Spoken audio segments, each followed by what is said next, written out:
প্রাতিষ্ঠানিক শিক্ষার পাশাপাশি সহশিক্ষা কার্যক্রমের গুরুত্ব শিক্ষার্থীদের কাছে তুলে ধরা হয় রাজুক উত্তরা মডেল কলেজের best of the best award giving ceremony অনুষ্ঠানে 48 জন কৃতি শিক্ষার্থীর হাতে অ্যাওয়ার্ড তুলে দেওয়া হয়।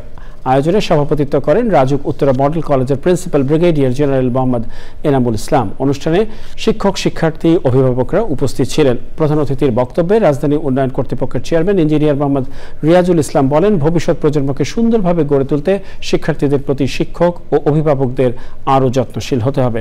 পরে সাংস্কৃতিক অনুষ্ঠানে অংশ নেয় শিক্ষার্থীরা।